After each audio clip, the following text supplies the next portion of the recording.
Hello everyone, welcome to Club Reaction to Dundee 1, Rangers 1. I am Scott Carney, Alistair Pearson. We meet again, mate. We meet again. For all I know off camera you said you gave me bang. The anger's left me, to be honest. It's what I come to expect with Rangers now. Said to you off camera that's and they said in Sky Sports that's 13 points Rangers have collected away from home out of 33 points. Their worst points total in 19 years. I know we said Clermont should have won months ago, but how long do we keep up with? Because when we go to Ibrox on Sunday to play St Johnstone, Carney, I think you'll see. I think folk will vote with their feet on Sunday. I think folk are giving up. There'll be a lot of people that won't go on Sunday now. Yeah, 15 points behind Celtic as well. it's the I did. I thought the kind of anger of all this had kind of left me, but that full 90 minutes from Rangers was absolutely diabolical. It really was, and I'm not for any form of excuse from Clermont now. I don't care about injuries. I don't care about this. I don't care about sports science. I don't care about any of that. The fact of the matter is that you're not getting results. You're not getting any form of results that we need. You are dropping points consistently when we go away from home. Your record, as you've just said, makes the worst in 2 decades now that we've had away from home. You cannot continue on. He cannot continue on. I am at the full point where Clermont needs to get sacked, and he needs to get sacked tonight. There is no point in giving this guy money. There is no point in giving this guy any sort of budget to go into this window to do anything with, because he isn't going to do anything with it as far as I'm concerned. He isn't the guy for Rangers.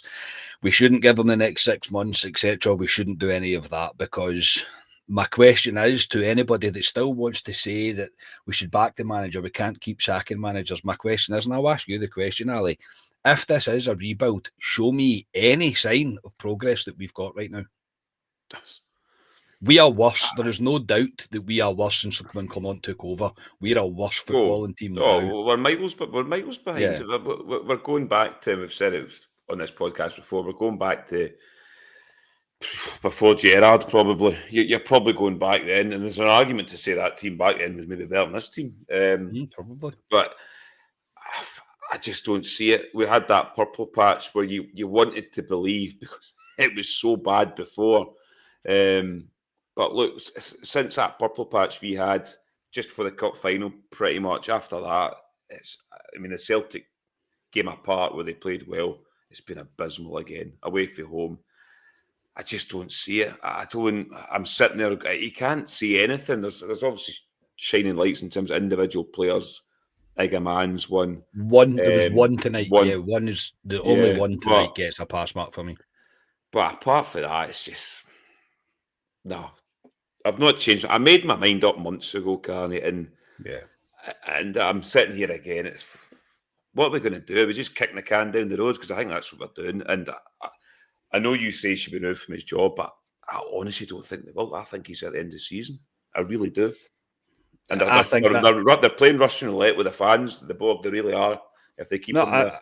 I 100% agree, mate. I think they are. I think they are taking the fans for granted if they don't remove Clermont from his position tonight. It's the board have a duty of care for the football club.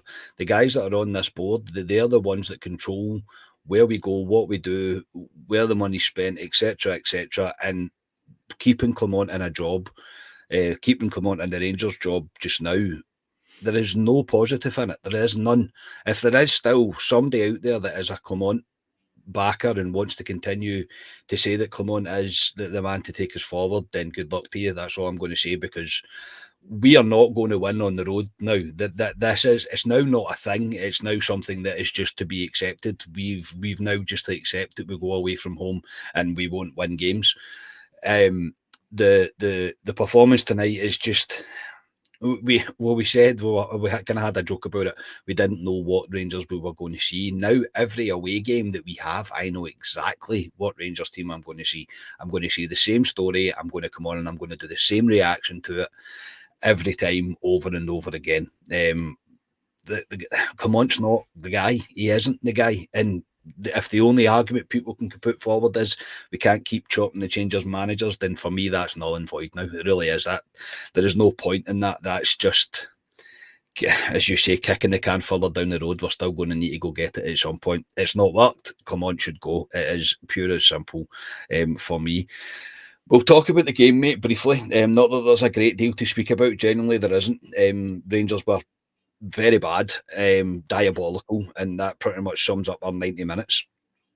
The starting 11 tonight, we got it wrong. It was Sky Sports actually got it wrong. We were led down the garden path, mate, that Proper was going to be suspended for this game, but he wasn't. But he made the decision of starting Kelly, Ridvan, Enciala, Proper, Jeffy, Barron came in for Raskin, who is suspended, Diomande, Barami, Hadji, Tierney, and Igaman. So not massive changes, mate. Obviously, the back line's a bit where we'll kind of concentrate on. I think everybody expected Barron to come in for Raskin. Enciala getting the nod over Leon King, mate. That should be all the proof that Leon King now needs to think to himself, if I want to play regular football, it's not going to be at Rangers. I said it the other week. Leon King should be on the phone to his agent tonight saying, find me a club, because he doesn't have a future at Rangers. If he can't get a game with Rangers at the moment, then there's something seriously wrong. So, yeah, good luck to the boy.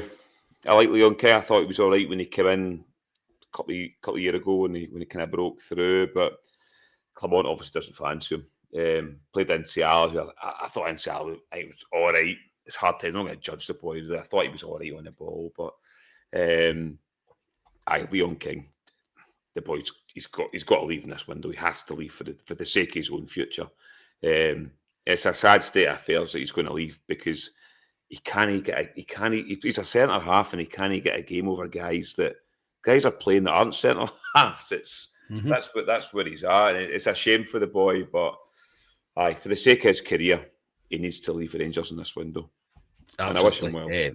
Yeah, I wish him well as well. It's just not worked for him here. But he needs to go and do something that is for absolute sure. Same Enciala tonight for me. I mean, he done what it was always going to be. It's very rare that he's going to have an absolute stormer, that he was going to be superb. Found it a bit bizarre that they chose to move Proper to the right-hand side and move Enciala to the left. I know he's younger and whatever, but it was another one where I was like, right, we've only got one experienced centre-half and we're playing him not out of position as such, but you're not playing him in his natural position that he prefers to play on the back line. So another one that I found a bit weird. Thoughts on Proper getting the captaincy? I had a wee sniggle to myself at that, mate. I'm not going to lie. I actually forgot. I forgot about the captaincy until 10, 15 minutes of the game when I seen him with the armband on. That's when I put in a group chat. I went, oh, Christ, Proper's a captain. Proper's not a captain for me. I know he was a captain, but it was a Utrecht or whoever he was with. But well, I don't think he's good enough to play for Rangers, so I don't think that means that he should have a captain's never armband. A captain, but then you're scraping around the rest of the team. Who's there? Who'd you give it to? To be honest, I know Liam Kelly was a Motherwell captain, but doesn't matter who you give that armband in the park. To be honest, it's not going to make a difference in that Rangers team. No, it definitely didn't determine the result tonight. But Robin Proper being captain, that's for absolute sure. In the game itself, mate, Rangers make the best possible start by giving Dundee a goal. By calamitous defending. Really, we had about 700 chances to clear this ball. And we didn't, and it's put into the back of the net. Decent finish, to be fair. It is a decent finish, but still, I thought Kelly could have done better. Thought every one of the defenders could have done better. When they scored, I just looked at the screen and laughed, mate. I'm not going to lie. I was the same, to be honest. I was sitting. My missus she wasn't watching it. She was on the couch beside of me. She's the same. And when I watched that car crash of my goal win, and I was the same car. I just went, of course, that's going to happen. And you can't give teams like Dundee a goal of a start. They say this all the time. It gives them something to hold on to. It gives them belief, and that's exactly what we do. We are an utter shambles at the back. Just put a ball in our box, and it's panic stations. It's just another goal in a collection of car crashes that we've had at the back in terms of goals we concede. We're just so powder puff at the back, Carney. It's unbelievable. We're literally carting round a bin fire to these away grounds, mate, and just saying, "There we go. Here's our team. Let's go." And yeah, from there it's just all went downhill really even further. I thought after Dundee scored, I thought Rangers looked ragged. I thought we had no composure. We didn't look like we had any sort of attacking threat. It was very much nothing happening. The basics weren't even happening. The midfield was poor.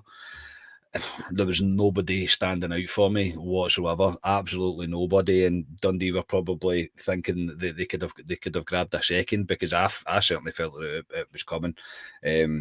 And yeah, it was actually us that managed to get back into the game with a break up the park. Decent ball out by Kelly. Hadji gets it to Igaman, well, we nutmeg, and then lays it to Tierney. Tierney's quite clever and patient as the kind of player slips or slides in, slips a bit of both, I think. And it's a decent finish to make it 1-1. Even if it went 1-1, Charlie, I looked at it and went, that's the final result. And I'm not just saying that for effect, by the way. I swear it.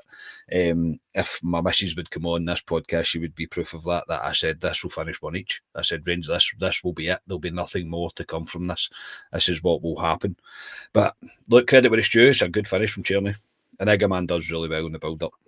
Yeah, I didn't see it coming. It came out of nowhere. Dundee had completely out of nowhere. Yeah. Dundee had a shout for a penalty that the boy Simon Murray throws himself to the deck. It's not a penalty.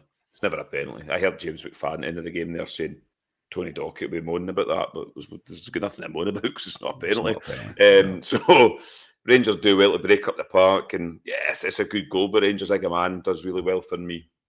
To good bit of skill and lays the ball off to Tierney, who hits it with his right foot, I think it was, into the back of the net. And I was the same, Carney. Usually when Rangers score to get back into a game, a bit of excitement, you think, right, here we go. But I was the same. I didn't feel it either, to be honest, because it wasn't as if that goal was coming by Rangers. It came out of nothing for me. And I honestly thought I would go to jail first half, to be honest, at 1-1.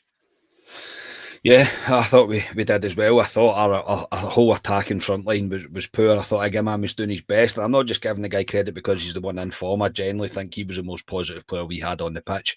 I thought Tierney, apart from his goal, was shocking. I thought our right-hand side was shocking with him and Yilmaz. Hadji, ineffective. Barami kicking the ball at the park instead of just making simple passes. Just one of a game where I'm going, nah, none of this is happening. Diomande, not great for me. Barron, again, not great for me. But yeah, there was absolutely zero coming from anybody, really. It was an extremely poor half, a very, very poor half. Why exactly I thought that it was going to finish 1-1, because I thought, I know what the second half's going to bring. And it'll be huffs and puffs and nothing of any real quality or significance for Rangers to get back into it. At half-time, mate, my night went from bad to worse as we brought on Rabbi Matondo at half-time for Yanis Hadji.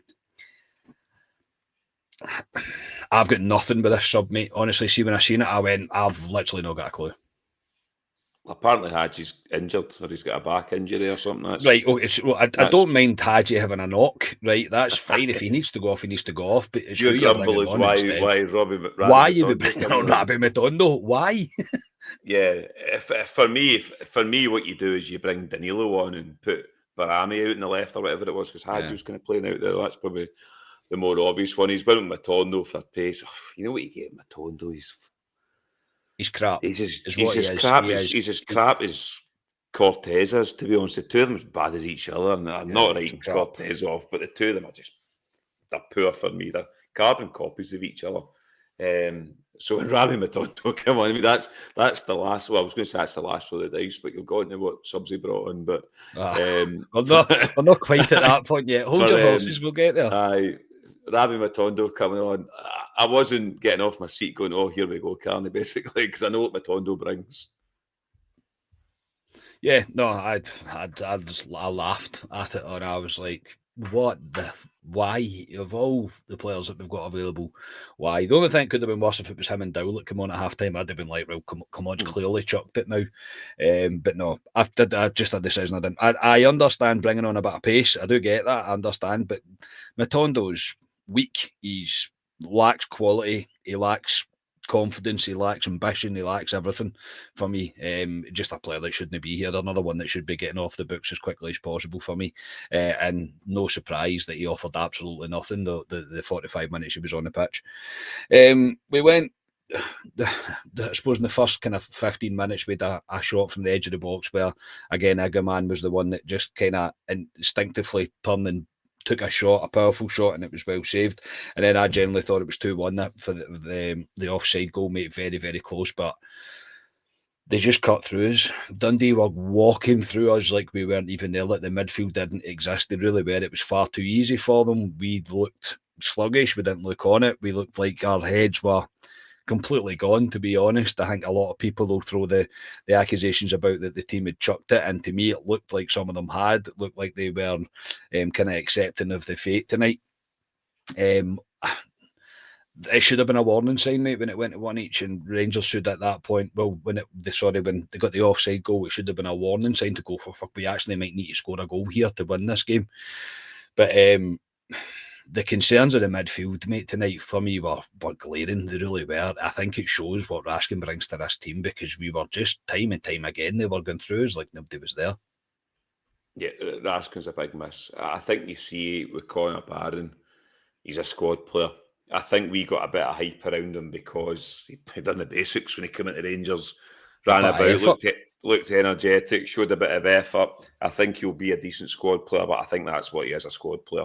And I think you've seen that with Raskin coming in. He's went up levels in there. I thought Diamandi tonight, I thought he tried at times. He did try to get us going, but there's nobody else round about him. Barami again for me, missing, poor.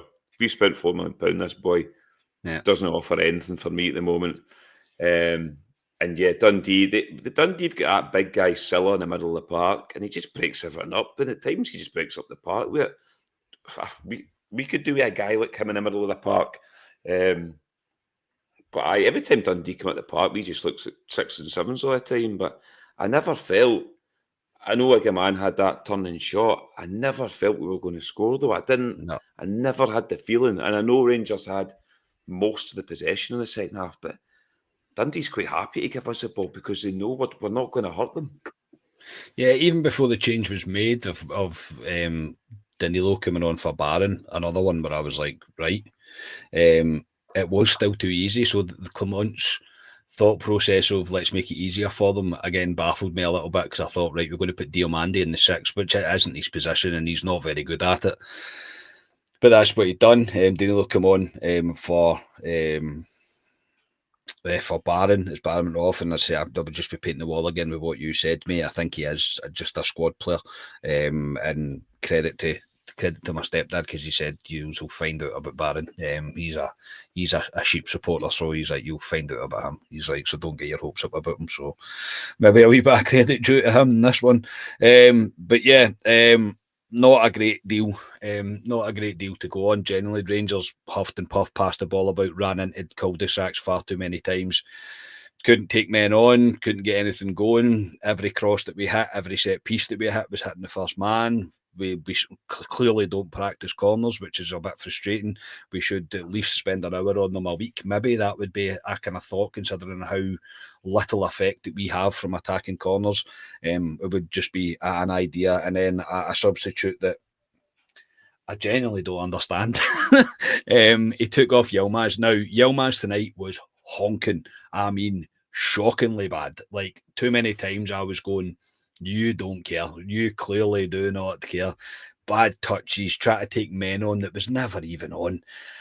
Awful. But he brought on Ross McCausland at right back. Mate, any guesses? Is he just getting every attacking player on the pitch that he could? I thought he was fucking painting at a wall in the last 15, 20 minutes, because we had Matondo on, McCausland on, then Cortez on, Danilo on, Egerman on. Was Barami still in the part? I don't know. But it just looked like let's just fling all these attacking players on and we'll see if we'll get a goal. And I think Diamandi was on the real midfielder left, I think, properly. Unlucky with his effort as well. He was unleft. Diamandi had scored that. It's because we were slagging him in the group chat earlier on because he is dreadful at shooting. and all of a sudden he pinged that one out. He was very unlucky with that. But I mean, Rangers had sneaked that game. It didn't deserve it for me. Dundee deserved their point tonight.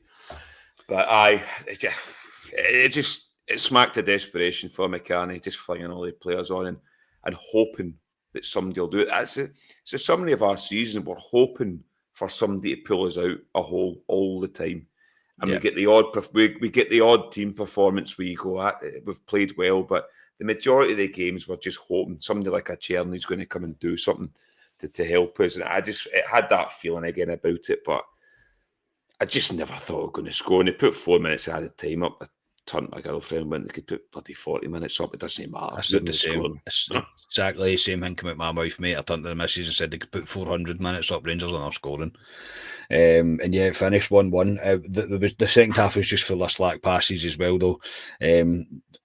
Just a lack of composure, a lack of cutting edge, a lack of quality, a lack of belief, a lack of it all, really, a lack of it all. In case you didn't realise by my wee bit at the start, I am completely finished with Clement now, like completely done with him. He's not the guy for me. He isn't going to be the guy for me. There is so many players in this team that are not good enough. They shouldn't be here, and we need to offload them. We're a very soft team physically. We really are. We can't compete. We can't battle. We can't do any of that. The only chance that we really get is a break up the park, and that's it. That's all. That is literally all she wrote. We're terrible at taking chances. But again, a lot of that will come back to the confidence thing as well, that I think that these players don't have now. They're not confident to take shots on. They're not confident to take the chances first time. They've always got to have a reassuring touch, which is all a knock-on effect of just how poor our away form run is. But the points in the table do not lie. We are 15 points behind. We've got 13 points from a possible 33 on the road this season. That is unacceptable in every stretch of the imagination as a Rangers manager. You cannot get away with that. It's as simple as that. I don't care that you beat Celtic. I really don't care about that anymore. Because, yes, that was great at the time and we enjoyed it. And of course we did, because we deserved to enjoy it. But you cannot live off that. You cannot live off that when the gap at the top of the table is what it is. And what's he going to hide behind now? The finances. Also, Dundee have got the same budget as Rangers do. Is that right? For me, it's time up. It really is time up. If you're going to do anything this transfer window, you bring somebody in, you get rid of Clement and you bring somebody else in and you start again. I'm at the point now where it's a 15-point gap. What is the point in leaving it to the end of the season? There is none. You're still going to have to sack him, because we're not going to be anywhere near it this season. We've got the Scottish Cup coming up.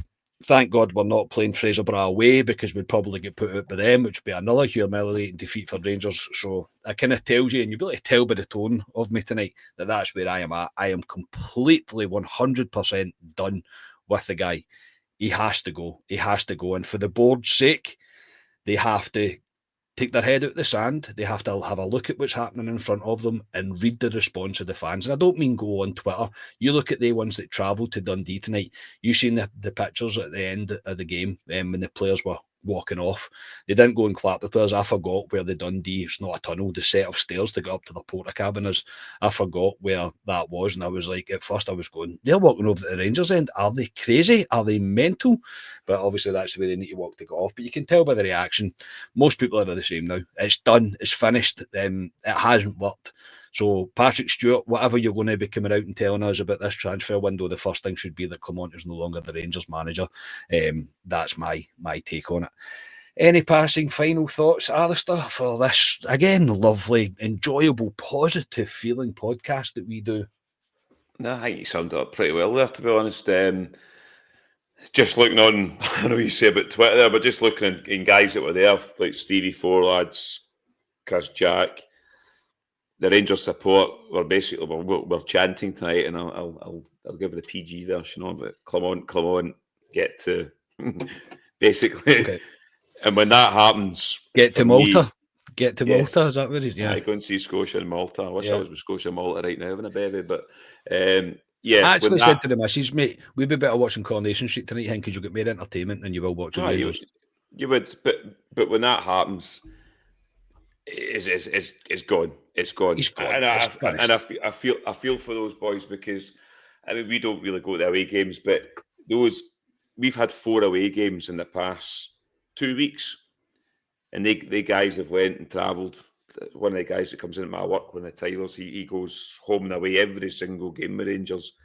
And I feel sorry for the boys that have gone up there, shown their support, paid their hard-earned money, and the team put in performances like that. I feel sorry for them, mate, and I feel sorry for you for having to sit and watch it as well. I feel sorry for every single Rangers fan involved in this. You've got to sit and watch talk about it. I know, but you've got to come on and talk about it, mate, and get slammed by every moonhowler going about it, mate. Yeah, no, we'll appear on all sorts of videos, mate. Like, oh God, yeah, don't you worry about that. Yeah, but it's gone too far. The game he should have been removed was, God, it's that far back, because when I was in holiday and we get beat by Kilmarnock, that was the one for me where he should have went. He didn't. We hung on. We got a wee purple patch, and then it went back to the same old. That should be the final nail in the coffin. Yeah, I mean, we've played four away games there and picked up 3 points, 3 draws and a loss.